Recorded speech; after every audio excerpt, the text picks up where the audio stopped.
Hello everyone, स्वागत है मेरे यूट्यूब चैनल सन फिजिक्स क्लासेस में। आज हम आप लोगों को BSc सुपर 50 के 25 फिजिक्स का क्वेश्चन सॉल्व कराने वाले हैं। ये एक उसी के बेस्ड क्वेश्चन है जिस तरह से क्वेश्चन पूछा जाता है। तो 25-25 का सेट लेके हम जो है कुछ क्वेश्चंस को कराने वाले हैं, ठीक है। तो आप लोग इसको इस तरह से तैयार कीजिए। ये अभी फिजिक्स का है, इसके बाद हम मैथ का लेके आएंगे, उसके बाद केमिस्ट्री का लेके आएंगे। इसी तरह से वीडियो हम डालते रहेंगे, ठीक है। तो चलिए इस वीडियो को स्टार्ट करते हैं। पहला क्वेश्चन है, एक स्वरित्र द्विभुज का आवर्तकाल है 0.004 सेकंड है, तो उसकी आवृत्ति होगी। तो इसकी आवृत्ति 250 हर्ट्ज होगा। कैसे देखो, यहाँ पर t बराबर 0.004 सेकेंड, n आवृत्ति होता है 1/t। तो यहाँ पर 1/0.004 सेकेंड, n बराबर 1/t। तो 1/0.004 रखेंगे तो दशमलव उड़ाएंगे तो 1000/4 मतलब 250 इसका आंसर हो जाएगा। क्लियर। चलिए अगला क्वेश्चन की तरफ बढ़ते हैं। अगला क्वेश्चन है, यंग प्रत्यास्थता गुणांक का मात्रक क्या है। तो यंग प्रत्यास्थता गुणांक का मात्रक होता है न्यूटन प्रति वर्ग मीटर। अगला क्वेश्चन है, किसी नाभिक में कौन कौन से कण रहते हैं। तो प्रोटॉन और न्यूट्रॉन। तीसरा का सी हो जाएगा। चौथा, 1.5 वोल्ट वाले सेल में 15 ओम का प्रतिरोध जुड़ा है, तो धारा का मान होगा, धारा का मान 1.5, V का मान 1.5 वोल्ट, R 15 ओम, तो I बराबर V/R। तो 1.5/15 करेंगे तो 0.1 ओम हो जाएगा इसका आंसर। अगला क्वेश्चन है, दो समांतर तारों में यदि धाराएं विपरीत दिशा में प्रवाहित हो तो उनमें प्रतिकर्षण होगा। क्या होगा? प्रतिकर्षण। समान दिशा, समान धारा रहेगा, धारा की दिशा समान रहेगा, आकर्षण होगा, और विपरीत रहेगा तो प्रतिकर्षण होगा। अगला क्वेश्चन है, जल पर बर्फ़ का टुकड़ा तैरता है क्योंकि बर्फ़ का घनत्व जल से कम होता है। सी ऑप्शन हो जाएगा इसका। सातवां क्वेश्चन है, तीन प्रतिरोध त्रिभुज ABC के रूप में संयोजित है। इनके भुजा AB में 40 ओम, BC भुजा में 60 ओम, CA भुजा में 100 ओम का प्रतिरोध है। तो बिंदु A और B के मध्य प्रभावी प्रतिरोध होगा। तो इसका सॉल्यूशन देख लेते हैं। यहाँ पर AB के बीच 40, AC के बीच 100, BC के बीच 60 ओम। तो यहाँ पर क्या होगा कि AB के बीच में AC और BC समश्रेणी क्रम में जुड़ जाएगा। तो 100 + 60 कितना हो जाएगा? 160। तो यहाँ R इक्विवेलेंट डैश का मान, यहाँ डैश छूट गया है, R इक्विवेलेंट डैश का मान 160 हो गया, और AB के बीच पहले से 40 ओम है। तो R इक्विवेलेंट डैश का मान 160। तो अब R इक्विवेलेंट डैश और 40 ओम किस में हो जाएगा? समांतर क्रम में हो जाएगा। तो समांतर क्रम का फॉर्मूला होता है 1/R इक्विवेलेंट बराबर 1/40 + 1/R इक्विवेलेंट डैश। तो 1/40 + 1/160। इसको सॉल्व करने के बाद R इक्विवेलेंट का मान कितना आया? 32 आया। ठीक है। चलो बढ़ते हैं अगले क्वेश्चन की तरफ। अगला क्वेश्चन है, 2 किलोग्राम द्रव्यमान की एक वस्तु की गतिज ऊर्जा 25 जूल है, इसका संवेग होगा। तो चलिए इसका सॉल्यूशन देख लेते हैं। इसका सॉल्यूशन है m बराबर 2 kg, काइनेटिक एनर्जी 25 जूल। तो काइनेटिक एनर्जी का फॉर्मूला आता है P²/2m। P kinetic energy 25, P² निकालना है, 2 × 2 कर दिए तो यहाँ से 2 दूनी 4, 25 × 4 125 × 4 हो जाएगा। P √अंडर हो जाएगा, P का मान 10 kg मीटर प्रति सेकेंड हो जाएगा। इसका आंसर 10 kg मीटर प्रति सेकेंड हो गया। अब बढ़ते हैं अगले क्वेश्चन की तरफ। अगला क्वेश्चन है, -40 डिग्री फ़ारेनहाइट का मान डिग्री सेंटीग्रेड में होगा। Question number 9। तो चलिए इसका सॉल्यूशन देखते हैं। सॉल्यूशन इसका देखते हैं। F बराबर है -40 डिग्री फ़ारेनहाइट। सूत्र होता है C/100 बराबर F - 32/180।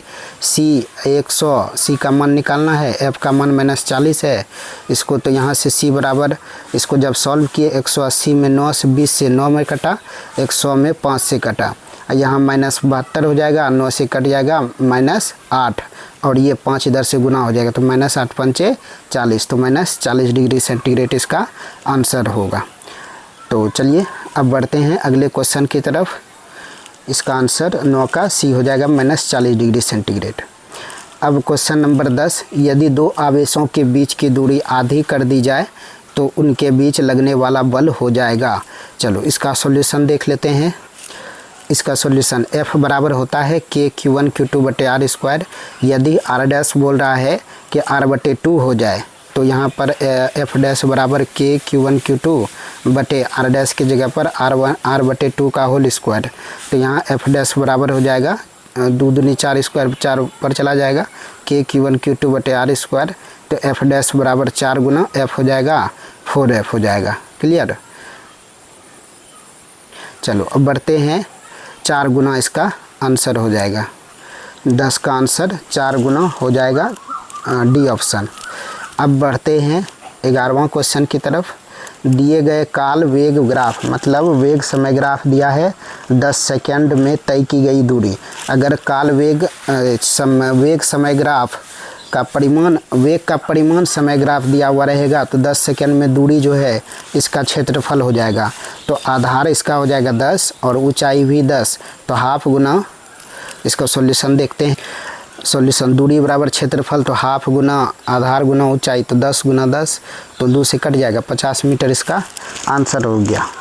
11 का ए ऑप्शन हो गया। ठीक है, अब बढ़ते हैं अगले क्वेश्चन की तरफ। अगला क्वेश्चन है 12 नंबर का। 5 सेंटीमीटर और 20 सेंटीमीटर नाभ्यंतर के 2 उत्तल लेंस खगोलीय दूरबीन बनाने के लिए लगाए गए हैं। यदि वस्तु और प्रतिबिंब दोनों अनंत पर है तो लेंसों के बीच की दूरी होगी। तो इसका सॉल्यूशन देख लेते हैं। लेंसों के बीच की दूरी 12 का FE हो गया 50 सेंटीमीटर, FO हो गया 20 सेंटीमीटर। अंतिम प्रतिबिंब अनंत पर है तो L का मान हो जाता है FO + FE, 20 + 5 कितना हो गया 25 सेंटीमीटर। ऑप्शन नंबर, इसका सॉल्यूशन क्या हो गया 25 सेंटीमीटर। 12 का C। चलो 13 का, किसी पिंड का भार जिस यंत्र से मापा जाता है उसका नाम है कमानीदार तुला। साधारण तुला से द्रव्यमान मापा जाता है लेकिन कमानीदार तुला से भार मापा जाता है। तो 13 का ऑप्शन ए। 14 का, एक आदमी के आवाज़ की आवृत्ति 150 हर्ट्ज है तथा तरंग लंबाई 2 मीटर है। यदि एक बच्चे की तरंग की लंबाई 4 मीटर है तो तत्संबंधी आवृत्ति होगी। चलो इसका ऑप्शन देख लेते हैं। चूँकि आदमी का जो आवाज़ होता है उसका वेग नियत रहता है, ध्वनि का वेग नियत रहता है। तो चलिए देखते हैं इसका सॉल्यूशन। आदमी का N1 बराबर 150 हर्ट्ज और λ1 का मान 2 मीटर। N2 निकालना है बच्चा का, λ2 4 मीटर है। चूँकि वेग कांस्टेंट है तो वेग जब कांस्टेंट है तो N1 λ1 बराबर क्या हो जाएगा N2 λ2। तो यहाँ पर N1 का मान 150, λ1 का मान 2, N2 का मान निकालना है, λ2 का मान 4। तो इससे N2 का मान 75 हर्ट्ज आ जाएगा। क्या आ जाएगा 75 हर्ट्ज। इसका आंसर 75 हर्ट्ज। चलो अगला, झील के पानी की सतह बर्फ़ के रूप में जमने जा रही है तो पेंदे के पानी का इस क्षण ताप होगा। तो पेंदा का जो है पानी ही रहता है और उसका ताप होगा 4 डिग्री सेंटीग्रेड। 4 डिग्री सेंटीग्रेड क्यों? क्योंकि उस समय पानी का घनत्व सबसे अधिक रहता है। तो इसका 15 का डी ऑप्शन हो जाएगा। प्रातः काल सुबह की अपेक्षा दोपहर के समय ऊष्मा अधिक आती है क्योंकि दोपहर के समय सूर्य की किरणें कम दूरी तय करके पृथ्वी पर आ जाती है। ऑप्शन नंबर इसका 16 का सी हो गया। चलो अगला क्वेश्चन है 17 का। प्रेरण द्वारा किसी अचालक को आवेशित नहीं किया जा सकता है क्योंकि इसमें मुक्त इलेक्ट्रॉन नहीं होते हैं। इसका ऑप्शन नंबर क्या हो जाएगा ए ऑप्शन हो जाएगा। चलिए अब बढ़ते हैं अगले क्वेश्चन, क्वेश्चन नंबर 18। अचालक में कम इलेक्ट्रॉन होते हैं, इलेक्ट्रॉन कम होते हैं, इलेक्ट्रॉन होते हैं लेकिन मुक्त इलेक्ट्रॉन नहीं होते हैं, ठीक है। डी में इनमें से कोई नहीं, तो इसका ऑप्शन कौन सा हो जाएगा? इसमें जो है मुक्त इलेक्ट्रॉन नहीं होते हैं। अब जो है शुष्क सेल में विध्रुवक का कार्य करता है MnO2 मैग्नीज ऑक्साइड। डायनेमो उत्पन्न करता है 19 नंबर का विद्युत वाहक बल। अगला 20 नंबर का क्वेश्चन है, अवितंत धागे के सहारे एक खोखला गोला लोलक लटक रहा है, यदि उसके आधे भाग को पारे से भर दिया जाए तो उसका आवर्तकाल। ऑप्शन होगा ए बढ़ जाएगा, कैसे देखो।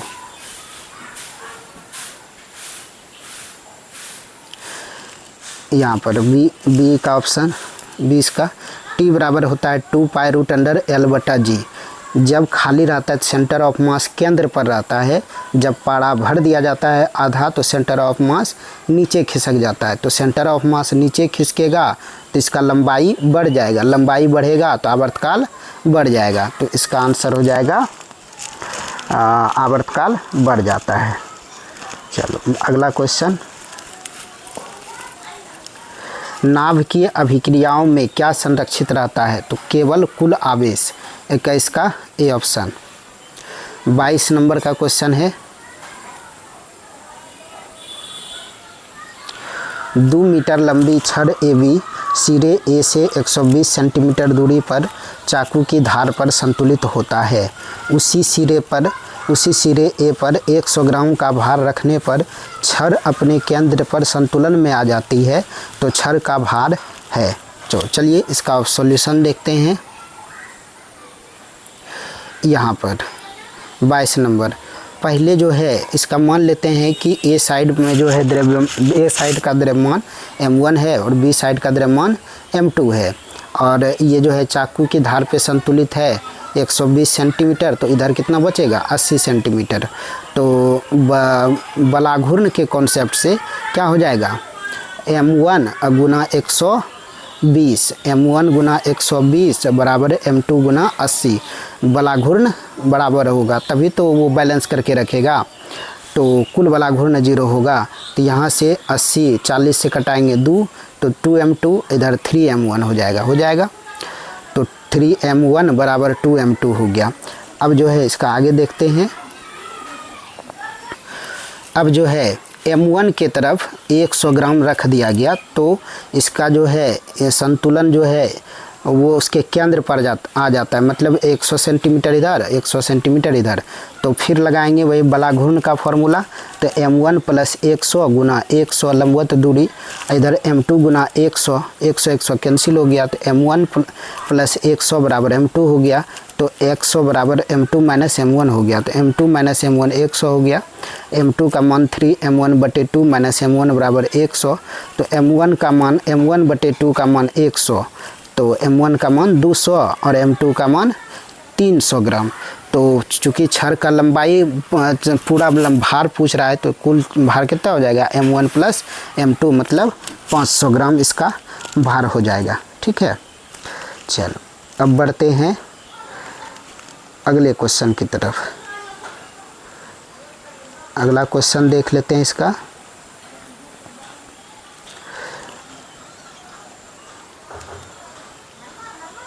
बाईस का सी ऑप्शन हो जाएगा।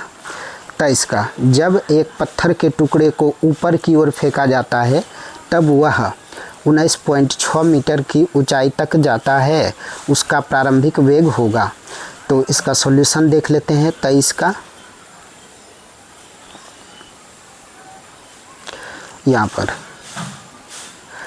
यहाँ पर जब ऊपर की ओर फेंकेगा तो अधिकतम ऊंचाई पर v का मान 0 हो जाएगा, तो v 0 u का मान निकालना है, और ऊंचाई अधिकतम ऊंचाई 19.6 मीटर है। तो फॉर्मूला लगा देंगे v स्क्वायर बराबर u square minus 2gh। v का मान 0, u का मान निकालना है 2, g का मान 9.8, h का मान 19.6। तो यहाँ से माइनस को इधर लेके जाएंगे, प्लस हो गया u स्क्वायर बराबर 2 गुना 9.8 गुना 19.6। तो इसको सॉल्व करने के बाद u का मान 19.6 मीटर प्रति सेकेंड आता है।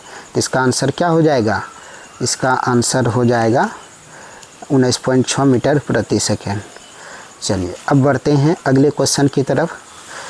पानी एवं कांच का अपवर्तनांक क्रमशः 4/3 और 3/2 है, तो पानी का कांच के सापेक्ष अपवर्तनांक होगा। तो 24 का देख लेते हैं आंसर। म्यू पानी हो गया 4/3, म्यू कांच हो गया 3/2। तो जिसके सापेक्ष, इसमें एक चीज़ ध्यान रखना कि जिसके सापेक्ष बोलेगा, कांच के सापेक्ष बोलेगा, उसको बटे के नीचे लिखना है। तो म्यू पानी ऊपर रहेगा और बटे में म्यू कांच हो जाएगा। तो 4/3 और बटे 3/2, तो 8/9 इसका आंसर हो जाएगा डी ऑप्शन। अगला क्वेश्चन है 10 सेंटीमीटर फोकस दूरी के उत्तल लेंस की क्षमता होगी। उत्तल लेंस है तो f का मान हो जाएगा प्लस में 10 सेंटीमीटर, क्योंकि उत्तल लेंस की फोकस दूरी धनात्मक होता है। इसको मीटर में कन्वर्ट करेंगे 10/100 मीटर, तो 1/10 मीटर, तो p बराबर 1/f। f का मान 1/10 रखेंगे तो 10 डायोप्टर। तो इसका आंसर क्या हो जाएगा? 10 डायोप्टर हो जाएगा। क्लियर? तो ये जो है जस्ट उसके आधारित तो क्वेश्चन हम दिए हैं, ठीक है। और इसके बाद जो है हम मैथ का सेट लेके आएंगे। हो सकता है कि आज ही हम अपलोड कर दें, अगर आज नहीं होता है तो सुबह अपलोड कर देंगे, ठीक है। उसके बाद जो है उसके बाद केमिस्ट्री का लेके आएंगे। तो आप लोग जो है इसको इसी तरह से इसको सॉल्यूशन भी दिया हुआ है, और जो समझ में नहीं आए उसका सॉल्यूशन कीजिए, बाकी इसको इसी तरह से रिवीजन करते जाइए, ठीक है। अगर चैनल पर नए हैं तो चैनल को सब्सक्राइब कर दें, बेल आइकन को दबा दें ताकि अगला नोटिफिकेशन आपको मिल सके। चलिए तो मिलते हैं अगले वीडियो में, मैथ का वीडियो लेके आएंगे। तब तक के लिए ऑल द बेस्ट, धन्यवाद।